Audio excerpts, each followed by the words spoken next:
What's up, YouTube? Welcome back. It's time to bring out the Springfield XDM Elite 3.8 inch 10mm OSP. This is definitely a channel favorite amongst myself and amongst the viewers. It's so much of a favorite that I'm going to go ahead on record right now as saying this is my absolute favorite striker fired 10mm pistol. So forget about the politics for a minute with Springfield and forget about any of their other firearms. Forget about the fact that some of their firearms, a lot of them, are made in Croatia. This one being one of them. Forget all that. Let's just talk about the gun. So as far as this gun itself, it's a very simple design. There's nothing super flashy, no cutouts up here, no porting, no comps, no none of that.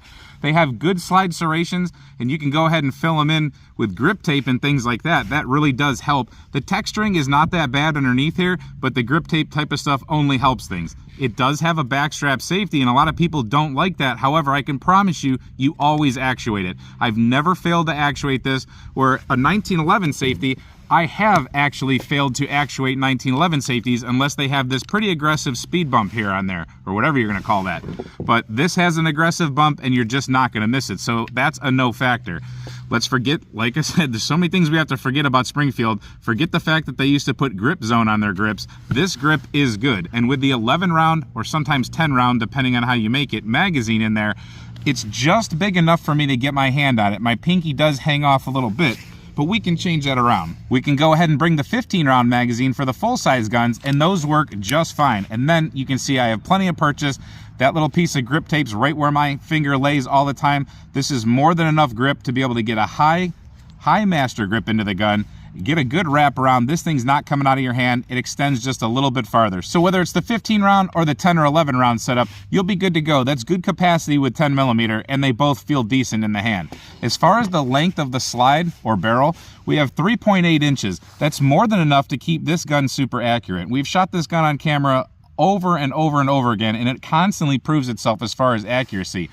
Normally, without a red dot on there, you would have a white U-notch sight lining up with a front fiber optic sight that is kind of a red orangish color. The iron sight setup on this gun is actually very, very nice. It's super accurate with just about any ammunition we've chosen. When we put a red dot on the gun, it just does what red dots do. It becomes red dot accurate. I'm not going to get into the pros and cons of red dots. I don't personally like them, but it has a home on this gun, and it stays on there for testing purposes and just so that I can keep a little bit of red dot knowledge in my head, but still stays super accurate as long as you do what you're supposed to do. It actually helps on long range shooting a little bit more than iron sights in usual, but I'll tell you what, these sights right here, I've been able to hit 100-yard 6-inch plates no problem without the red dot. Now, as far as the barrel, they do say it's a match grade barrel, but I don't know really what makes barrels match grade in pistols like this, but we'll take it. It is a very nice, accurate pistol. I did own what I think is the 4.5-inch version of this gun, and that gun was not a good shooter for me, so I totally just got rid of that thing really fast, and I stick with this one. Like I said, the 3.8-inch barrel slide setup here, more than enough to get the job done. Now, on the original factory trigger, we did have a breakage one time where this trigger safety, it snapped where this post goes through it, and the trigger was dead. We could not use the firearm. Now, there's questions of what did that. It could be the recoil and pinning or peening the trigger. Let me make sure that's empty. And so as you pull down and hold on the trigger, there's a question of, does the recoil of the gun jar that against that metal post in there and then break it? I don't know. A couple people have reported it happening, but I don't think it's a widespread problem. It does have a rail, so you can attach a light, of course, but most guns do these days. There's no safety to deal with, but the other controls are ambidextrous. As far as the magazine release, we did have an issue with that one time also, where it got very sticky. It was very hard. It was like grimy. There was minimal dirt in there, but it was just enough to mix with whatever carbon and crap and whatever old oil that was in there that it really locked up this magazine release. What we did was we cleaned it out like we should, blew it out with some electronic cleaner, and then I used dry lube on there. I think there might be some crept oil in there right now, but I know if it gets weird on me, dry lube does the trick. One thing that I don't like about the way that I've set it up is that I cannot co-witness these sights, but I also do not like using suppressor height sights, so I'm not going that route. One other thing I'll mention is it does have a very large trigger guard here, so people talk about being able to shoot with gloved hands. I think you have more than enough room, especially 10mm, where people tend to use it in colder climates where they're worried about bear protection. And one other thing I'll add is that it does have an indicator there for a cocked striker or a cocked firing pin. You can see it's out there and then goes away when you pull the trigger. Overall, for me in the 10mm world, the Delta Elite 1911 wins, but for the polymer world, definitely the XDM. So let's do some of what this gun does best, and that's shoot. We have some extreme full metal jacket flat point, 180 grain, extreme bullets is what those are. They're not the extreme penetrators or anything like that. They're just a copper or not even jacketed, copper washed bullet, copper plated bullet. And they work really well in this firearm, like most others, and that's a moderate load of 13.9 to 14 grains of AA number 9. An interesting fact Camera Guy just pointed out, I made this 1 day short of a year ago. All right, we're about 30 feet off that piece of steel right there with that red heart drawn on it. We have the 15-round magazine in there. We're just gonna see how we can shoot on steel. It's cold shots. I haven't shot this gun yet today. We're just gonna lay down a group on the target at a reasonable pace. I'm gonna see if this thing's gonna inertial reload right now, because we have shot it so much. We have thousands of rounds of all kinds of ammunition through this gun, and I'm telling you, this thing doesn't choke on anything. So I'm gonna hit it and see what happens. Nope, not that time. Hit it again. There you go. It went. It loaded itself. This thing is well broke in. Some people think that's a good feature. Some people don't like that feature. But again, this thing just doesn't fail on us. I'd be really surprised if it fails today. Let's see how we do on the steel.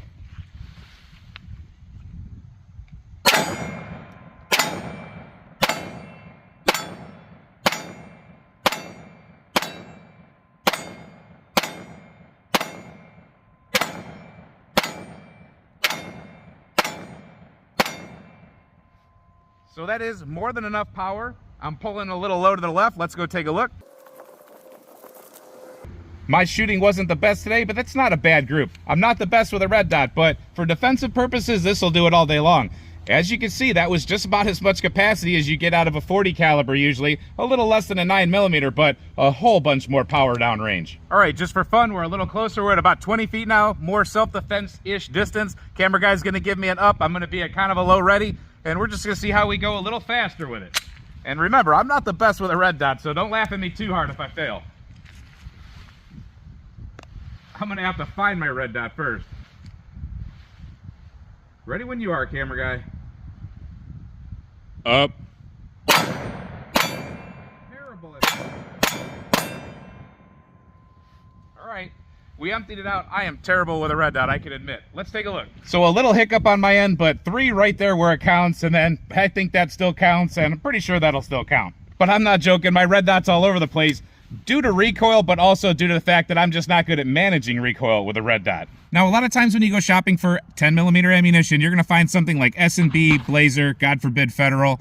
Some of that is really watered down. This is a 180 grain bullet, but it's usually not going very fast. Most of these guns, I think, are calibrated to go around this type of ammunition. I'm not gonna shoot any of this today. This is old stock and it was really cheap. Now this stuff's super expensive. But what I am gonna do, we are gonna run some hand-loaded 40 caliber ammunition through here, because this will mimic the joke of 10mm you can usually find in the store. These are called greenies. That's what I call them. They're DG powder-coated bullets. They're traveling at around 940 feet per second or so. We have 6 grains of power pistol behind them, and I made that even longer ago. So let's see what these look like real quick. Boom, just a regular 40 caliber range load right there. We're gonna load up the 10 round magazine or 11 round magazine. We're gonna see how these do, see how these cycle. I'm not even gonna clean the target. We're gonna use the same one. I just wanna show you guys that it usually can run it. I don't think it will fail today.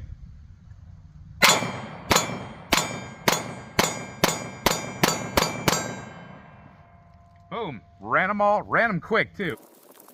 Definitely got them all where they needed to go, so trust me, you can run 40 caliber ammunition through this gun. It might not work every single time, but every time we've tried it, it has run. And we're proving it can run on light loads in general. We're gonna kick it up with some really powerful hand loads now, and we're gonna show you that it can run the super hot stuff. Now, if I have my box right, these are loaded with 13 grains of blue dot.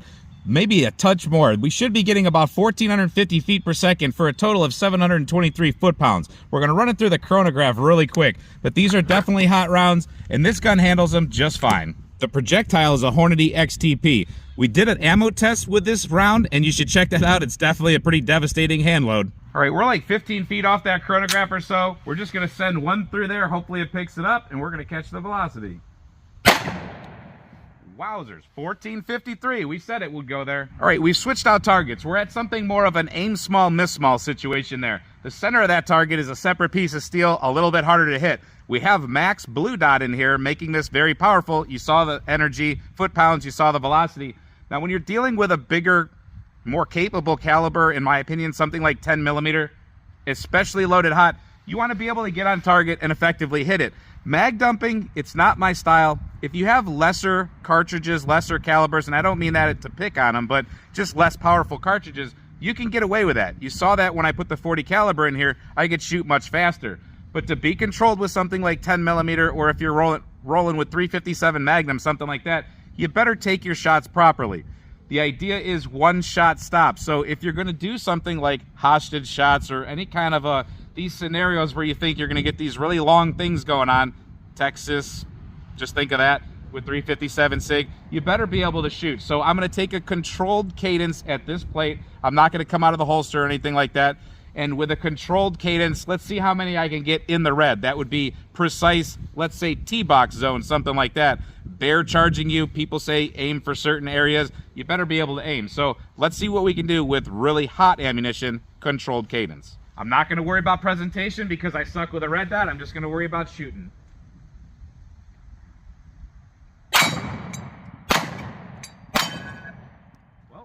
And that's how 10 millimeter sometimes works on things. So that test lasted 3 shots. Let's go look at this thing real quick. Well, we got at least one here, and it appears I got one here and one here. So I wasn't off to a great start, but let's just use this little tiny thing hanging in the air and try to finish off. Now we've really turned it into aim small, miss small.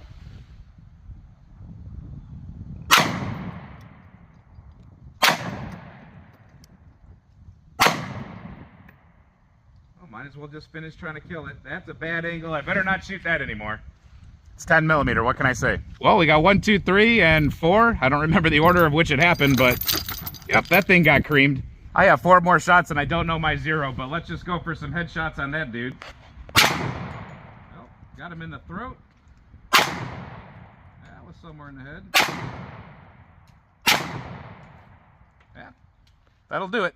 Now let's go for another version of hot. These are the Nosler 150 grain jacketed hollow points, and they have 16 grains of AA number 9. Now nobody copy my recipes, I'm just giving this to you for reference, but this should be going around 1450 also, I believe, at least according to the book. Now when I make this kind of ammunition, I do my best to make basically match grade ammunition. This stuff is put together really nicely. I want to put this on paper and see about accuracy. Now, the reason I make sure I test very hot ammunition in 10 millimeters because they're all made to run around that 40 caliber crap, that really light-loaded federal cheat you out of your money ammunition, that $40 a box garbage ammunition. SIG is really the only one that loads range ammunition any good, other than a couple unique boutique manufacturers. But when we run the super hot stuff, that's where I personally have seen the Glock 20 fail, I've seen the High Point fail, and definitely saw the Smith & Wesson M&P 10 millimeter debacle of a gun. We saw that thing fail hard. This thing does not fail with the hot ammunition.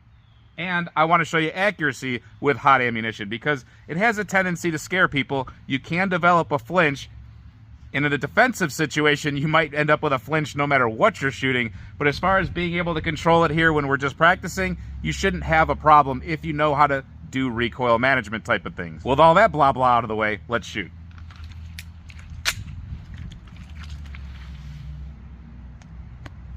I'm going to turn down that dot just a hair to get a little bit more accurate or precise.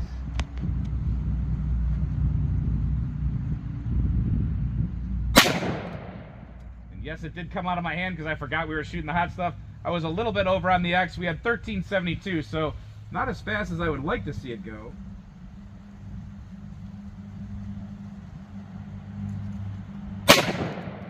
That one was better. That was in the X ring at 1424. That was a pretty big velocity jump. I don't like to see it do that.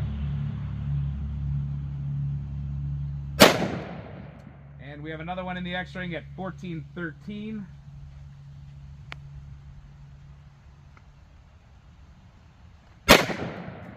Another one in the X ring at 1426.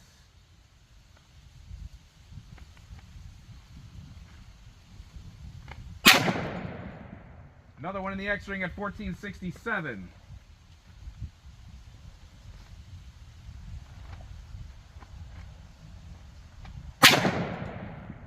Another one in the X ring at 1476. That was 6 rounds just because 6 sounded like a good number. Let's go take a look.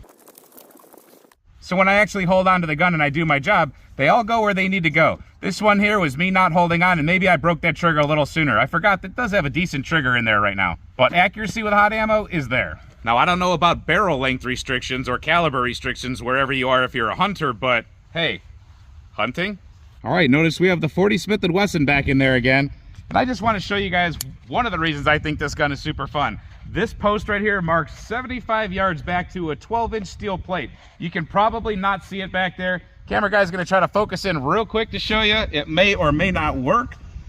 And that plate right there is not exactly easy to hit, but if the gun is dialed in and you shoot right, you can usually get it. So let's see what we can do here from the 75-yard line on that plate with this red dot with 40 caliber ammunition in a 10mm. There's one.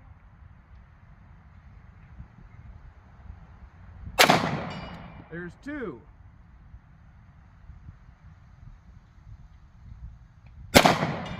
There's three. And that missed. That one went to the right, I'm sure. I pulled it just a hair. And there's another one. So the guy forgot to stand back there and hit the bell for one of those shots, but pretty fun, pretty cool. This is a very accurate, versatile gun. I can't say it enough. And how about, just for fun, that very hot nozzler on top of that very hot XTP. So first up should be the AA number 9 on the left jug right there. A little bit of destruction, and here should be the blue dot. I think blue dot 1. And just because we have to push things for fun, one of those 40 Smith & Wesson rounds, downrange at the 75-yard target, left-handed. So not my good side.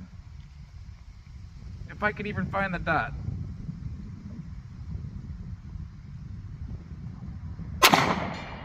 We got it. I love this gun. So there you go. I just wanted to bring this gun out, make sure you guys didn't forget about it, and remind you guys that it is one of the coolest striker-fired polymer 10mm on the market. Super reliable, super accurate, and just all around a good gun to handle. It's an easy gun to carry. This thing carries outside waistband for me like a dream. You got the different options for the magazines, and I'm telling you, it can run any kind of ammunition you put through it. It does well with a red dot. I think it actually does even better with iron sights for me personally. They've sold a lot, and I know they're still around. I hope they keep making them. Every now and then companies just drop products for some reason, but I hope they keep making this one, and I really think people need to know about it because they talk about all these 10mm options, but none of them have been proven to be as reliable and just awesome as this one, in my opinion. Now, we are going to be bringing some other 10mm on the channel. I don't just stop when I find one that I like. I would like to compare other ones to the performance and reliability of this one. The TH10 comes to mind. Taurus has a budget-friendly 10mm option. I don't like double action, single action type of things, or whatever that trigger is, but we're definitely going to get one because we got to try it out. And I'm going to go ahead and bite the bullet, guys. I'm going to purchase a couple Glocks this year, and we're going to show you that, in my opinion, well, it's going to show you, Glock's going to show you, that they can't hold a candle to this thing's butt. Not trying to start the Glock fight, but I'm telling you, this is a good gun. If you found this video to be helpful, maybe give it a thumbs up and share it with someone else who might like it. And if you like this kind of content, make sure you're subscribed and hit the notification bell so that you don't miss any of the cool testing, reviews, opinions, things that we do. We try to get in at least one live chat a week, usually on a Wednesday, sometimes Monday and Wednesday, but we do them all sorts of random days. Come on and join us for that. They're fun. And many of you know that we are not sponsored and this stuff isn't cheap. So if you feel compelled to help the channel, we are on Patreon. And if you don't like Patreon, we also have the join button for YouTube. We appreciate everybody that's already there. So thanks for watching this video with a Springfield XDM Elite OSP 10mm in 3.8 inch. Hope to see you at the next video. And until then, stay safe, have fun, and keep shooting.